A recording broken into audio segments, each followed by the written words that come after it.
Welcome to homework. Okay, so for this problem, you have some combination of a cation with a positive charge and an anion with a negative charge.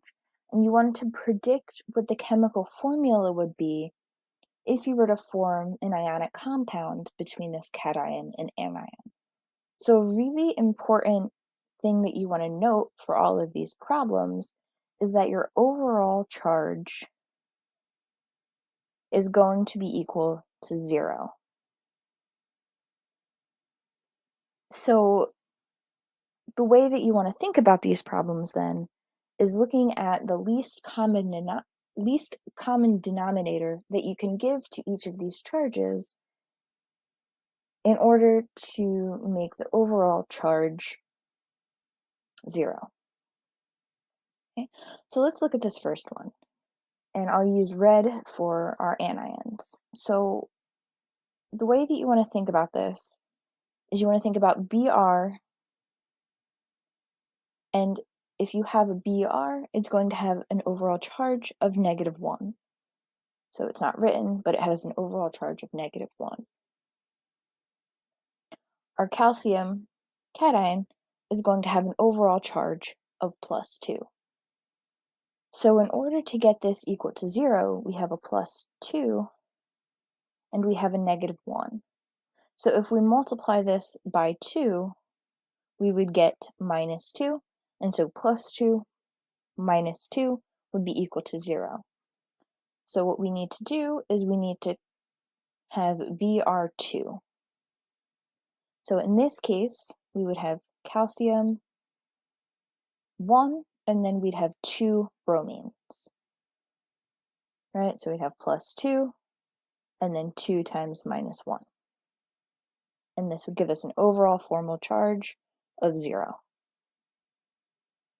Okay, let's look at the second one. So the second one, we have potassium, which has a charge of +1. And then we have our carbonate, which has an overall charge of -2. So -2. So in order to get our charges to equal 0, we need to multiply this by 2.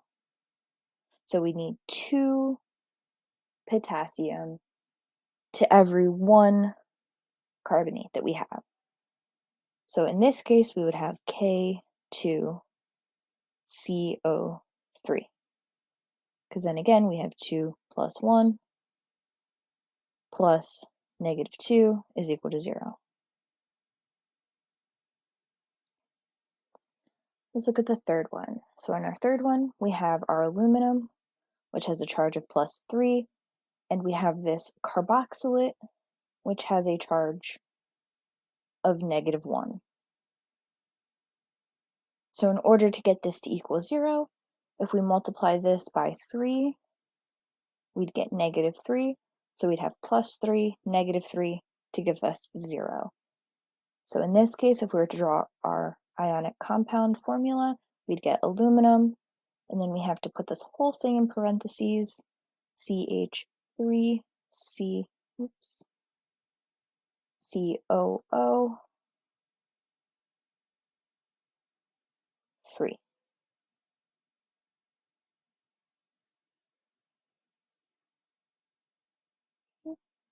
Let's look at our fourth one. So our fourth one, we have, this has a -2 charge. This one has, this ammonium has a +1 charge. So if we multiply this by 2, we'd get +2, -2 to equal 0. So now we just have to put this whole thing in parentheses.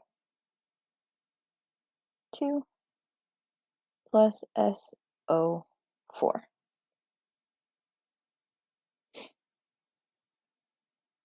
Okay. And now our last species, right? Now we have +2, and we have -3. So there's no easy way to multiply one of these numbers to get to some number that is common between both of them. So for this one, we have to use our least common denominator. And so if you remember, the least common denominator for 2 and 3 is 6. So if we multiply this by 2, we get -6. If we multiply this number by 3, we get +6. And so this gives us an overall charge of 0. So that means in this case, we have 3 magnesiums, and then we have 2 of these, and let's put this in parentheses here. And so again, you have 3 times +2 gives you +6, and you have 2 times -3, which gives you -6, which gives you 0 as your overall charge.